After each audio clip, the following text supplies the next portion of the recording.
قرآن مجید فرقان حمید کے 26ویں پارے کے تفسیری خلاصہ کے حوالے سے چند باتیں۔ اس پارے کا آغاز سورہ احقاف کے ساتھ ہو رہا ہے۔ اللہ کریم نے فرمایا حامیم تنزیل الکتاب من اللہ العزیز الحکیم، فرمایا اتاری گئی یہ کتاب اللہ کی طرف سے جو سب سے زیادہ غالب حکمت والا ہے۔ پھر آگے اللہ تبارک و تعالی نے تیسری آیت کے اندر ایک بہت بڑی حقیقت کو بیان فرمایا اور ارشاد فرمایا ما خلقنا السماوات والارض وما بینہما الا بالحق، فرمایا کہ ہم نے زمین اور آسمان اور جو کچھ اس کے درمیان ہے اسے حق کے ساتھ پیدا فرمایا۔ کوئی چیز ایسی نہیں جو اس میں فضول ہو، باطل ہو۔ زمین آسمان اور اس کے درمیان جو کچھ بھی ہے اسے حق کے ساتھ پیدا فرمایا، اور فرمایا وَأَجَلٍ مُّسَمًّى، اور ایک مقررہ مدت تک کے لیے پیدا فرمایا۔ ایک تو یہ ایک بہت بڑی حقیقت ہے اور بہت بڑا نظریہ ہے، اس کو سمجھ لیں کہ اللہ تعالیٰ نے جو چیز پیدا فرمائی وہ حق کے ساتھ پیدا فرمائی۔ اس کی ضرورت تھی، اس کی حاجت تھی، اس کو کسی حکمت کے تحت پیدا کیا گیا۔ لوگوں کو اس کی ضرورت تھی اس لیے اسے پیدا کیا گیا، انسانوں کو ضرورت تھی، اور ایک مقررہ مدت تک کے لیے پیدا کیا گیا، اور جب کسی چیز کا وقت پورا ہو جائے گا پھر اس چیز کو اٹھا لیا جائے گا۔ پھر اسی سورہ مبارکہ میں اللہ تبارک و تعالی نے کچھ اور مضامین بیان فرمائے۔ کفار کے باطل معبودوں کا جواب دینے سے بے بسی اور ان کی کافروں کی جو پکار ہے اس سے ان کے بے خبر ہونے کا بیان فرمایا۔ پھر آگے چل کے اسی سورہ مبارکہ کے اندر اللہ تبارک و تعالی نے ارشاد فرمایا کہ ان الذین قالوا ربنا اللہ ثم استقاموا فلا خوف علیہم ولا هم یحزنون، فرمایا بے شک وہ لوگ جنہوں نے کہا کہ اللہ ہمارا رب ہے اور پھر وہ اس بات پر ڈٹ گئے، انہوں نے پھر استقامت اختیار کی، نظریاتی بن کے انہوں نے زندگی گزاری۔ ایسا نہ ہوا کہ ہوا کا ایک جھونکا آیا تو انہیں ادھر لے گیا اور دوسرا آیا تو انہیں ادھر لے گیا۔ انہوں نے نظریاتی بن کر وقت گزارا، اور جب کہا کہ اللہ ہمارا رب ہے اور پھر جب اس پر ڈٹ گئے تو فرمایا فلا خوف علیہم ولا هم یحزنون، پس ان پر کوئی خوف نہیں ہوگا اور نہ وہ غمگین ہوں گے۔ پھر چھوٹی چھوٹی باتیں انہیں ڈرائیں گی نہیں، پھر چھوٹی چھوٹی آندھیاں انہیں بہائیں گی نہیں، پھر وہ مضبوط زندگی گزاریں گے، وہ خوف سے، غم سے، پریشانیوں سے نکل جائیں گے، اس لیے کہ انہوں نے کہا اللہ ہمارا رب ہے تو پھر اس پر انہوں نے استقامت اختیار کی، پھر اس پر وہ ڈٹ گئے، ان کے دل اس بات پر جم گئے، اور پھر فرمایا انہیں انعام یہ ملے گا کہ اولئک اصحاب الجنۃ خالدین فیہا جزاء بما کانوا یعملون، فرمایا پھر ان کی جزا یہ ہے کہ یہی لوگ جنتی ہیں جو اللہ کا نام لے کے ڈٹ جاتے ہیں اور اس میں وہ ہمیشہ رہیں گے، اور یہ جزا ہے ان نیکیوں کی، ان کاموں کی جو انہوں نے کیے۔ پھر آیت نمبر 15 سے ماں باپ کے ساتھ حسن سلوک کا تاکیدی حکم ہے، اور ماں نے حمل اور وضع حمل کے دوران جو بے پناہ مشقتیں اٹھائیں اس کا تذکرہ ہے۔ گویا اللہ تبارک و تعالی نے ان آیات کے اندر ماں باپ کے احسانات کا، بالخصوص ماں کے احسانات کا ذکر کر کے ان کے ساتھ حسن سلوک کرنے کی تاکید ارشاد فرمائی ہے۔ آیت نمبر 17 میں والدین کے نافرمان گمراہی پہ جمے ہوئے اور آخرت کا انکار کرنے والے شخص کے برے انجام کا بھی ذکر ہے۔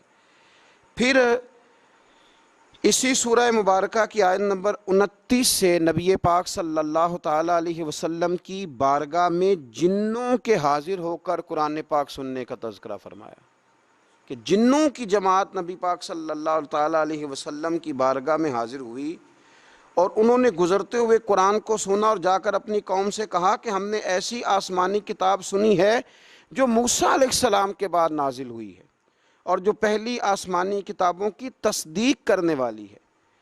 ان جنات نے اپنی قوم کو کہا کہ اللہ کی طرف بلانے والے کی دعوت کو قبول کر لو، جنات تبلیغ کر رہے ہیں دین کی،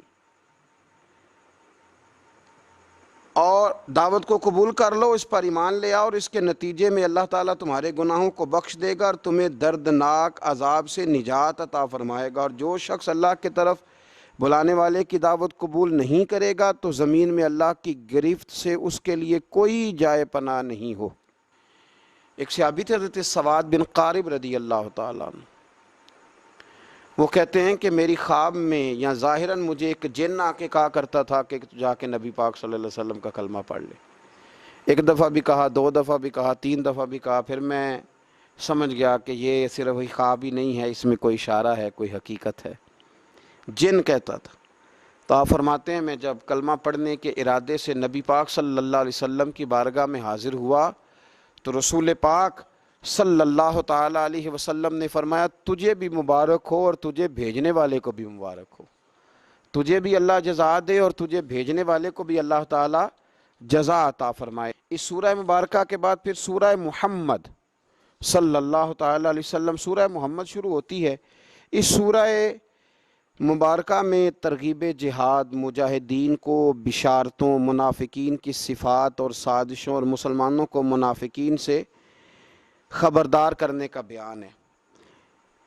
غزوہ بدر سے پہلے اسلام کے تفصیلی جنگی قانون نازل نہیں ہوئے تھے۔ اس سورہ مبارکہ کی آیت نمبر 4 میں فرمایا کہ جب جنگ ختم ہو جائے اور مسلمانوں کو غلبہ حاصل ہو جائے تو جنگی قیدیوں کے ساتھ 3 طرح کا سلوک کیا جا سکتا ہے۔ مسلمانوں کے پاس جو جنگی قیدی ہوں گے ان کے ساتھ 3 قسم کا سلوک کیا جا سکتا ہے۔ سورہ محمد کی آیت نمبر 4 میں اس کو بیان فرما دیا۔ ایک تو یہ کہ انہیں قید کیا جائے گا تاکہ وہ مسلمانوں کو دوبارہ شر نہ پہنچا سکیں، یہ پہلا حال ہے۔ اور دوسرا حال یہاں یہ بیان کیا گیا کہ ان کی اصلاح اور قبول اصلاح کی امید ہو کہ اگر یہ ٹھیک ہو جائیں گے، اسلام کی طرف آ جائیں گے، شر چھوڑ دیں گے تو ان پر احسان کر کے انہیں آزاد کیا جائے۔ اور تیسرا حال یہ کہ یہاں پھر ان سے فدیہ لیا جائے اور انہیں آزاد کر دیا جائے۔ پھر اسی سورہ مبارکہ کے اندر اللہ تبارک و تعالیٰ نے ایک اسلوب بیان کیا، ایک بہت بڑے راز سے پردہ اٹھایا اور ایک بڑی اہم بات ان لوگوں کے لیے بیان کی جو دین کا کام کرنے والے ہیں، جو پیغام دین پھیلانے والے ہیں، جو دین کی کوئی سی بھی ڈیوٹی کرنے والے ہیں۔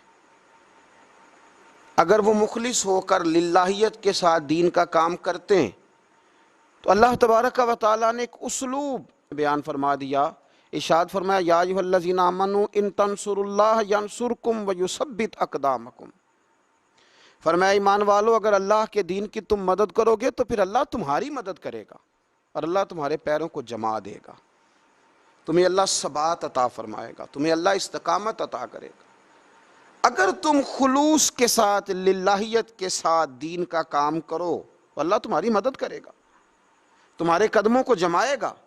لیکن اگر اس کے اندر تمہارے ذاتی مفادات ہیں، اگر اس کے اندر تم نے نام دین کا لیا ہے اور تم اس سے کما دنیا رہے ہو، رسول کائنات صلی اللہ تعالیٰ علیہ وسلم نے فرمایا جس شخص نے دین کا علم اس لیے حاصل کیا کہ وہ علماء سے بحث کرے گا یا جاہلوں پہ روب جمائے گا، اسے تو اللہ جنت کی خوشبو بھی عطا نہیں کرے گا۔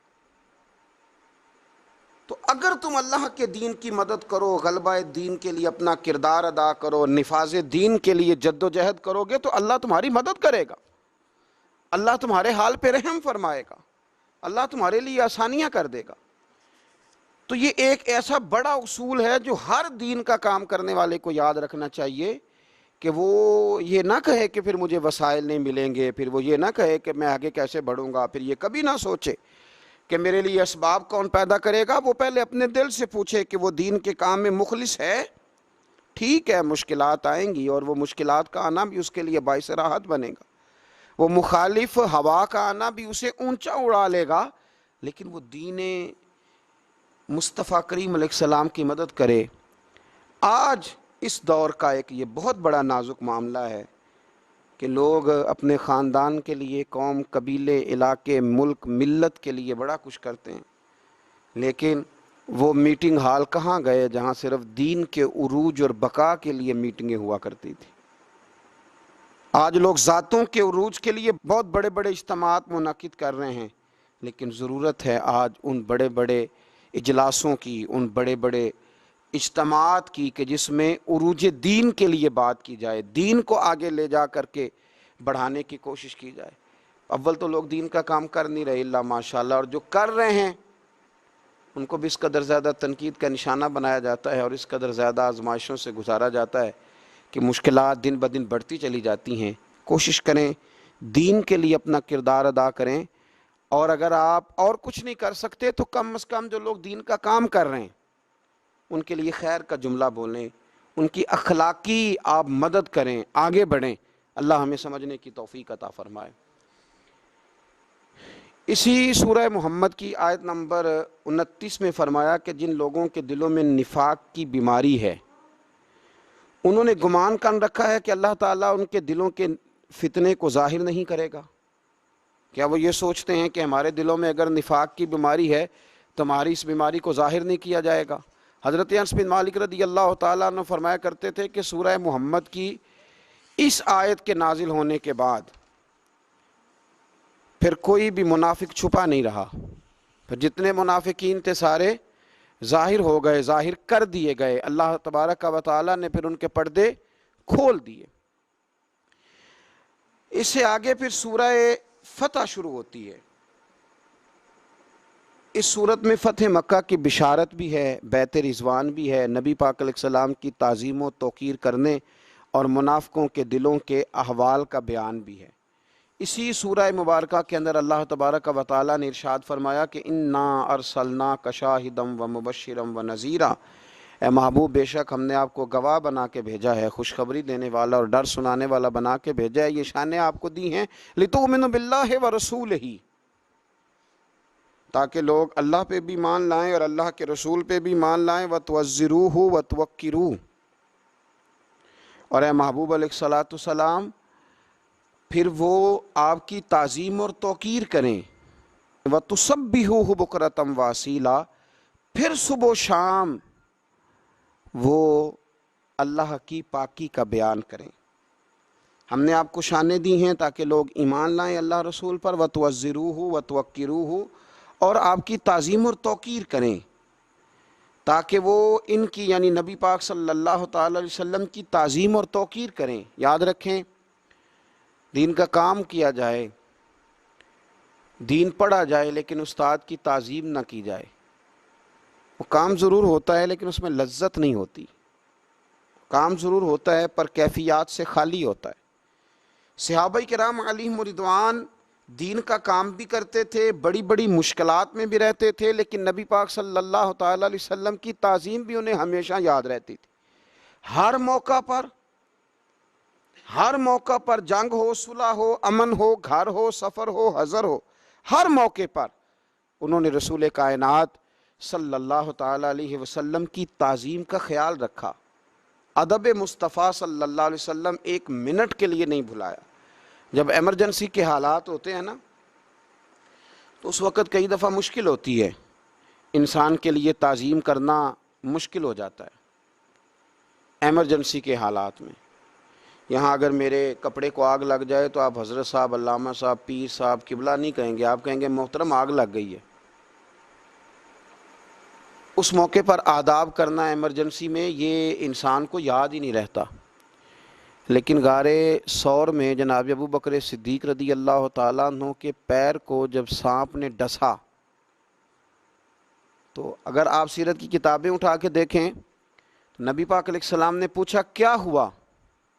چاہیے تو یہ تھا کہ سانپ سانپ سانپ سانپ پکارتے، لیکن اس موقع پر بھی وہ تعظیم نہیں بولے، حضور کی توقیر نہیں بولے، عرض کرنے لگے فدا کا ابی و امی یا رسول اللہ، یا رسول اللہ میری ماں آپ پہ قربان ہو، میرا باپ آپ پہ قربان ہو، یا رسول اللہ میرے پیر کو سانپ نے ڈس لیا۔ اور یہ بات کافروں کے دلوں میں رعب پیدا کرتی تھی، یہ چیز رعب پیدا کرتی تھی کفر کے دلوں میں کہ مسلمان اپنے نبی پاک علیہ السلام کی تعظیم کرتے۔ آج تو باقاعدہ اس پر کام ہو رہا ہے، محنت کی جا رہی ہے، جد و جہد کی جا رہی ہے کہ آپ دین کا کام کریں جی، آپ نرا ادب کرتے جا رہے ہیں، آپ نرا حضور کے نام کو چومتے جا رہے ہیں۔ آپ کام کریں بھائی، وہ کون سا دین کا کام ہے جو دین کا کام تو ہو اور اس میں حضور کی تعظیم نہ ہو؟ تعظیم مصطفیٰ ہوگی تو دین کا کام ہوگا، اس لیے کہ جب تک نبی پاک سے پیار نہیں ہوگا حضور کے مشن سے پیار کیسے ہوگا؟ جب تعظیم رسالت ہی نہیں ہوگی تو پھر بات آگے کرنے کا انسان کے پاس شوق ذوق اور جذبہ کیسے آئے گا؟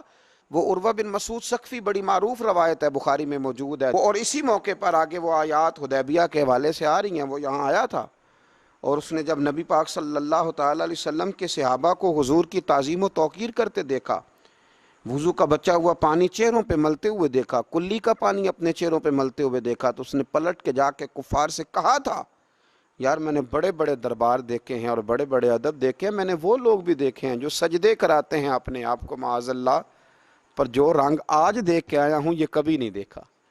یہاں توحید بھی عروج پہ ہے، لا الہ الا اللہ کی صدا بھی عروج پہ ہے، لیکن مصطفیٰ کا ادب بھی عروج پہ ہے۔ کیا کوئی سوچ سکتا ہے کہ کوئی صحابی ایسا ہوگا جس کے دل میں ذرا بھی شرک کا شائبہ ہوگا؟ ان کی توحید انہیں مجبور کرتی تھی کہ جس شانوں والے رب نے یہ شانوں والا رسول بھیجا، اس رسول کی تعظیم و توقیر کرنی چاہیے، اور وہ کرتے تھے۔ اے پائے نظر ہوش میں آ، یہ کوہ نبی ہے، آنکھوں سے بھی چلنا یہاں بے ادبی ہے۔ تو حضور کی تعظیم اور توقیر کو ہمیشہ ان لوگوں نے اپنے پیش نظر رکھا۔ آگے صلح حدیبیہ کے حوالے سے کچھ آیات آتی ہیں اسی سورہ فتح کے اندر۔ ہوا یہ کہ 1400 کے قریب صحابہ کے ساتھ نبی پاک صلی اللہ تعالی علیہ وسلم قربانی کے جانور لے کر احرام باندھ کر تشریف لے گئے عمرے کے ارادے سے، اور جب مقام حدیبیہ پر پہنچے تو کفار مکہ نے یہ پروگرام بنا لیا کہ کسی بھی صورت ہم اس قافلے کو مکے میں داخل نہیں ہونے دیں گے۔ رسول کریم صلی اللہ تعالی علیہ وسلم نے اپنے 1400 صحابہ میں سے بطور سفیر کے جن کو نامزد کیا وہ حضرت عثمان غنی رضی اللہ تعالیٰ عنہ۔ فرمایا عثمان غنی معاملہ فہم ہیں، باشعور ہیں، چیزوں کو سمجھتے ہیں۔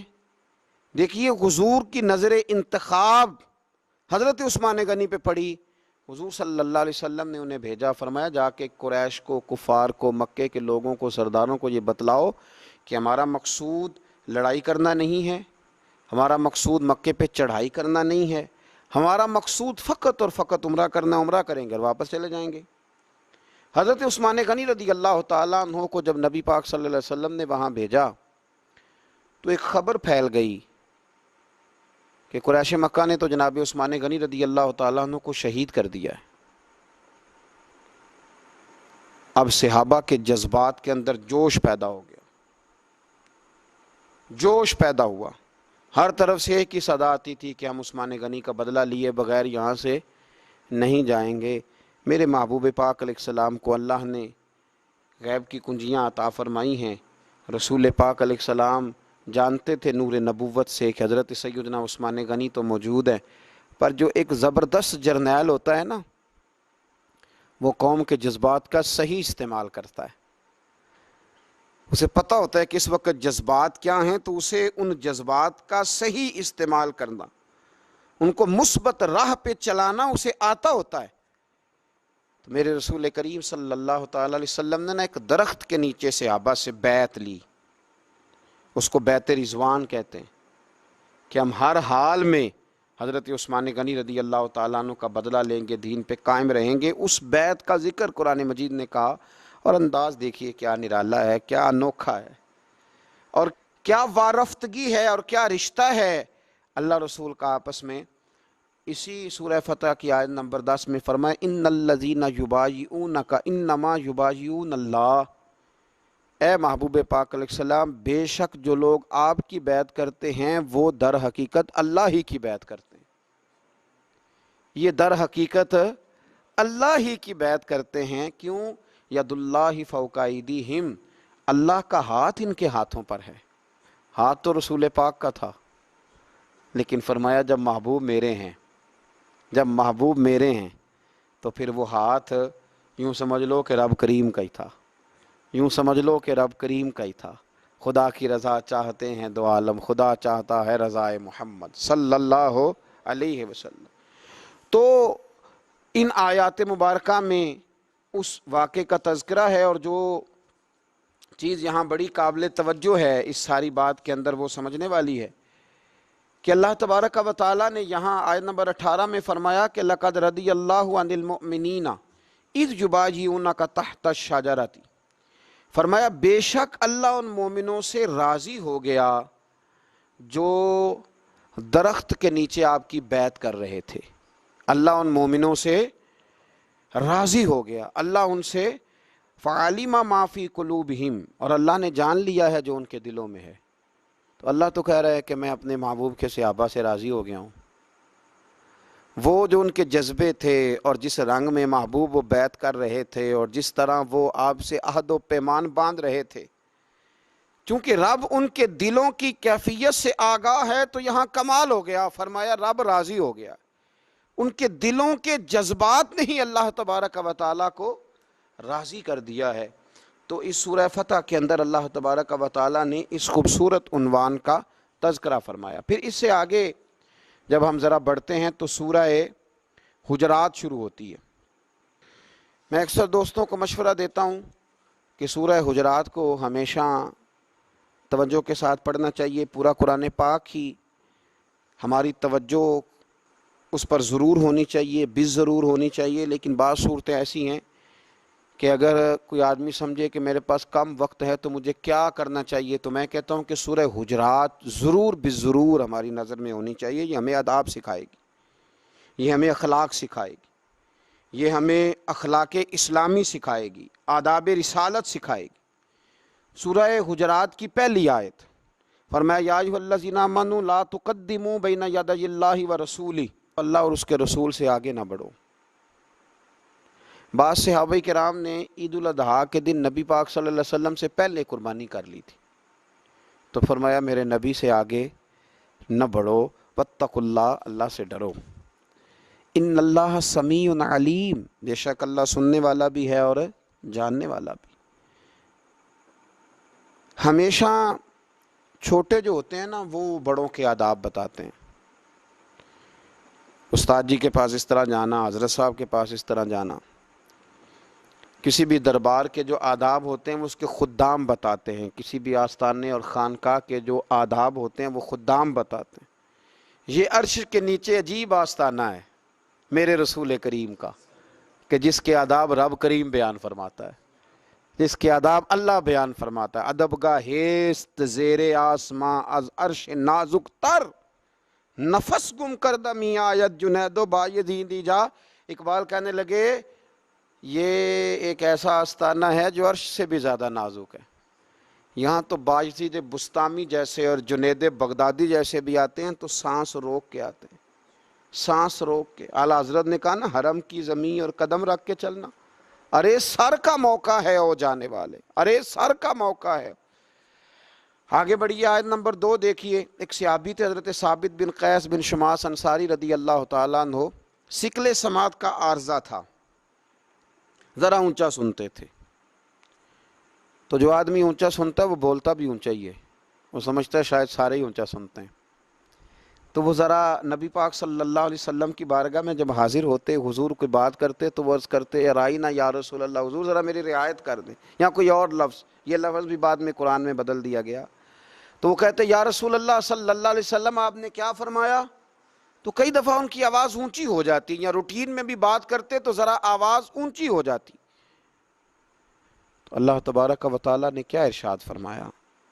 فرمایا یا ایھا الذین آمنوا لا ترفعوا اصواتکم فوق صوت النبی، اے ایمان والو نہ بلند کیا کرو اپنی آوازوں کو میرے نبی کریم کی آواز سے، میرے نبی پاک کی آواز سے اپنی آوازوں کو بلند نہ کرو۔ حضور کی آواز کا جو لیول ہے، جس لہجے میں حضور بات کر رہے ہیں، تم نے اس لہجے سے دھیمے لہجے میں بات کرنی ہے۔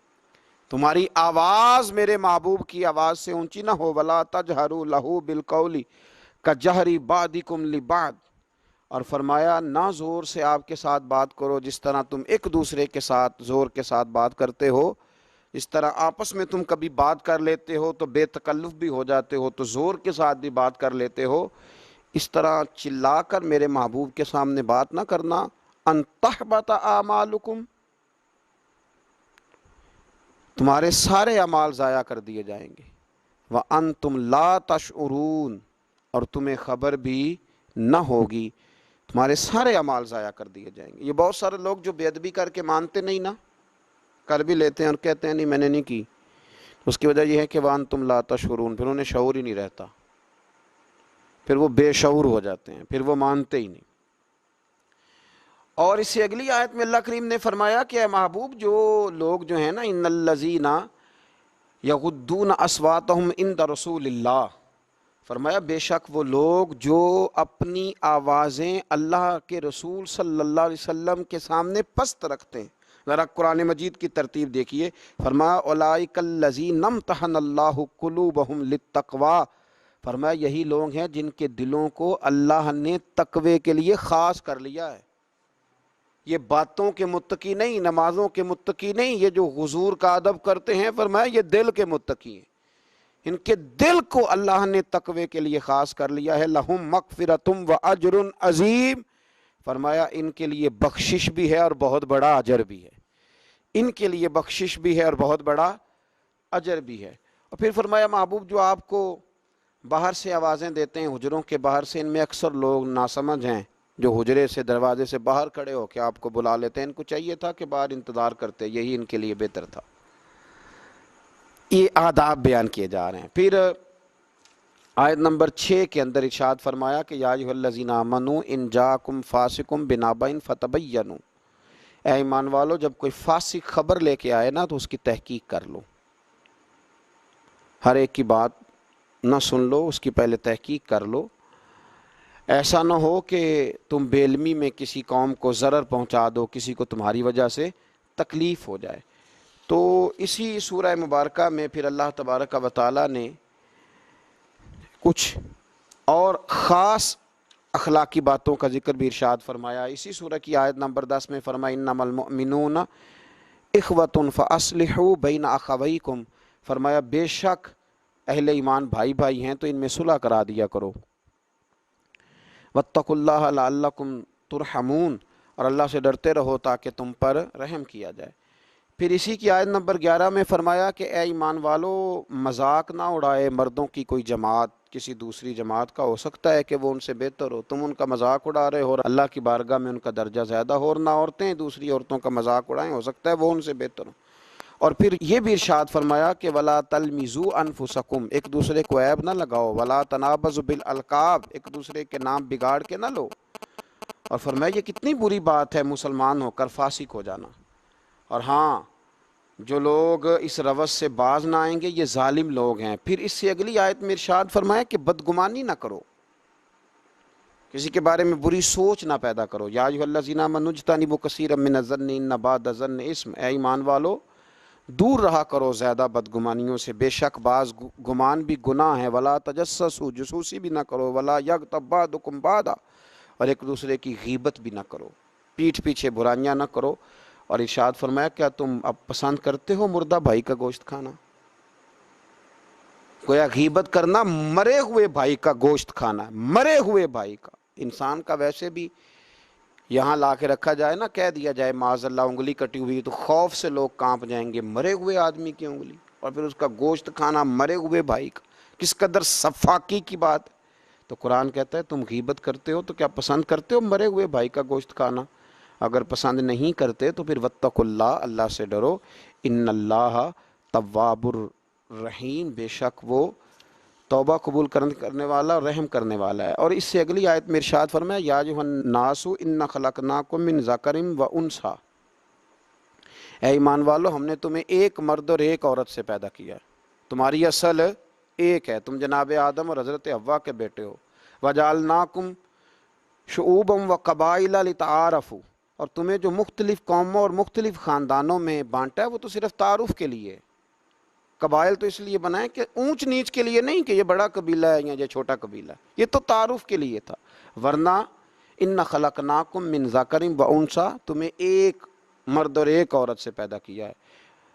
ان اکرمکم عند اللہ اتقاکم، ہاں اللہ کی نظر میں وہ زیادہ معزز ہے جو اللہ سے زیادہ ڈرتا ہے، جو زیادہ متقی اور پرہیزگار ہے۔ ان اللہ علیم خبیر، بے شک اللہ علم والا اور خبر والا ہے۔ پھر اس سے آگے سورہ کاف شروع ہوتی ہے۔ اس صورت میں مرنے کے بعد دوبارہ جی اٹھنے کو دلائل کے ساتھ ثابت کیا ہے۔ اللہ تعالیٰ کی توحید اور سرکار دو عالم علیہ السلام کی رسالت پر بھی دلائل دیے گئے ہیں۔ آیت نمبر 30 میں جہنم کی وسعت اور بھوک کے بارے میں بتایا کہ قیامت کے دن اللہ تعالیٰ جہنم سے پوچھے گا کہ کیا تیرا پیٹ بھر گیا ہے، تو وہ کہے گی کہ کچھ اور زیادہ ہے۔ پھر آگے اس پارے کی جو آخری سورہ ہے وہ سورہ زاریات ہے۔ اس سورت کے ابتدا میں ہواؤں، کشتیوں اور فرشتوں کی قسم کھا کے فرمایا کہ قیامت کا وعدہ سچا ہے اور قیامت آئے گی، یہ سچا وعدہ ہے۔ قسم کھا کے، رب کریم تو ویسے ہی کو بات کر دے تو اللہ سے زیادہ کس کی بات سچی؟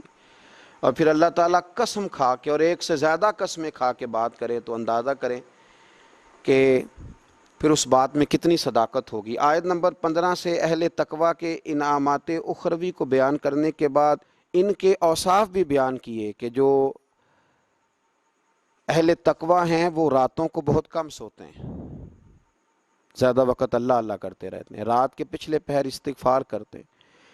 اور یہ بھی کہ اللہ تعالیٰ نے جن کو نعمت مال سے نوازا ہے ان کے مال میں سائل کا بھی حق ہے، یہ بھی اس آیت میں، اس صورت میں بیان کیا کہ جو تمہیں اللہ نے دیا ہے اس میں مانگنے والے کا بھی حق ہے اور ان کا بھی جو نعمت مال سے محروم ہیں۔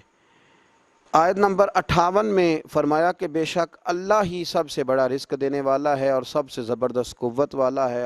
بعض اہل اللہ، بعض نیک لوگ کہتے ہیں کہ اس آیت کو کشادگی رزق کے لیے پڑھا جائے تو اللہ بڑی برکت عطا کرتا ہے۔ اس صورت کی آیت نمبر 58 کو اللہ تبارک و تعالی قرآن مجید کے فہم کی توفیق عطا فرمائے اور اللہ ہمیں سمجھنے کی توفیق عطا فرمائے۔